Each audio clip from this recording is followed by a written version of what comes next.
지난 11일 전 세계의 이목이 집중된 한 도시가 있습니다. 파키스탄의 수도 이슬라마바드입니다. 지금 제가 있는 바로 이곳입니다.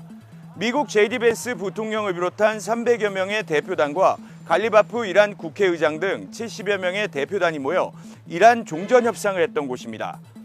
무려 47년 만에 미국과 이란 최고위급이 대면했던 회담이었는데 이미 아시는 것처럼 21시간의 마라톤 협상이 이어졌지만 결국 합의에는 실패했습니다. 하지만 아직도 미국과 이란의 추가 협상 가능성은 열려 있고 2주간의 휴전 기간이 열흘도 안 남았지만 극적인 재협상의 기대감은 남아 있습니다. 재협상이 열린다면 역시 이곳 이슬라마바드에서 열릴 가능성이 높습니다.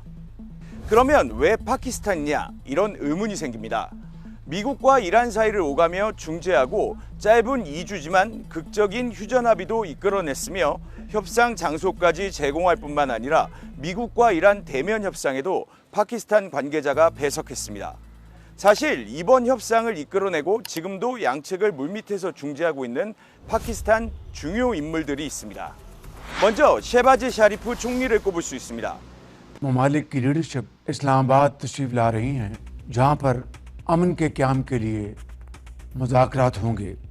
파키스탄에서 가장 부유한 도시 중 하나인 라우르의 유복한 가정에서 태어난 샤리프 총리는 정치인이자 파키스탄 대기업 샤리프 그룹의 소유주이기도 합니다. 그만큼 유연한 정치적 입지를 갖고 있다는 평가가 있는데 2022년 집권한 이후로 트럼프 미국 대통령도 만나고 시진핑 중국 주석도 만나면서 미중 사이에서 중립적 입지를 잘 유지해왔다는 평가입니다. 한때 트럼프 대통령을 노벨상 수상자로 추켜 세우며 환심을 사기도 했습니다. 이런 외교적으로 유연한 입지가 미국과 이란의 휴전 협상에서 빛을 발했는데요. 트럼프 대통령이 문명 전체가 사라져 다시는 되돌릴 수 없을 것이라며 대대적인 이란 공격을 예고했던 지난 7일 샤리프 총리는 미국과 이란을 오가며 쉼없이 중재에 나섰습니다. 미국에는 2주간 휴전을, 이란에는 호르무즈 해협을 2주 동안 열어줄 것을 요청하며 휴전을 중재한 겁니다. 일단 전쟁을 멈추고 만나서 얘기를 하라고 쉼없이 중재에 나선 건데 이 중재가 먹힌 겁니다. 이 과정에서 중국까지 동원해 이란을 설득한 걸로 알려졌습니다. 앞서 지난 3월에 외무장관을 중국에 보내 미리 이란 전쟁에 대한 논의를 마치고 꾸준히 이란을 설득한 게 주요했습니다. 아심 무니르 파키스탄 육군 참모총장도 빼놓을 수 없습니다. 이란 군부와 직접적인 인연이 있을 뿐만 아니라 트럼프 대통령과도 직접 통화를 할 수 있는 사이로 알려졌습니다. 휴전과 대면 협상의 마쿠에서 지대한 역할을 한 1등 공신 중 한 명입니다.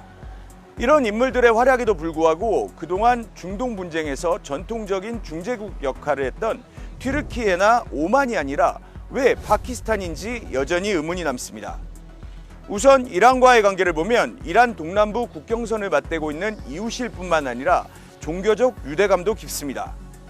다른 중동 국가들과 달리 파키스탄에는 미군 기지도 없어 이란의 공격 타겟이 되지도 않았습니다. 미국과의 관계를 보면 미국이 아프가니스탄 전쟁을 할 때 파키스탄이 거점을 제공할 정도로 우호적 관계를 유지하고 있습니다. 이런 특이한 포지션이 파키스탄을 이번 전쟁의 중요한 중재국으로 만든 겁니다. 다만 중재국으로서의 한계도 명확합니다. 미국과 이란 모두와 사이가 좋기는 한데 그렇다고 두 국가에게 화해하고 잘 지내라고 압박을 할 수 있는 힘도 카드도 갖고 있지 않습니다. 이런 한계는 이번 이슬라마바드 협상에서도 명확히 드러났습니다. 양국을 부지런히 오가는 메신저 역할, 그 이상도 그 이하도 아니라는 박한 평가가 나오는 배경입니다. 그럼에도 불구하고 양측을 오가며 협상 의제를 가감없이 전하고 조금씩 양보를 이끌어낼 수 있는 역할을 할 수 있는 건 현재로서는 파키스탄뿐입니다. 지금도 파키스탄 정부는 중동 국가들뿐만 아니라 유럽의 도움을 받으며 협상 재개를 위해 노력하고 있는 걸로 알려졌습니다. 우선 2주간의 휴전을 연장하고 다시 협상하자고 미국을 설득하는 걸로 전해졌는데 빠른 시일 안에 저도 이곳에서 취재하고 종전 소식까지 전할 수 있기를 바라는 마음입니다. 파키스탄 수도 이슬라마바드에서 SBS 한상우였습니다.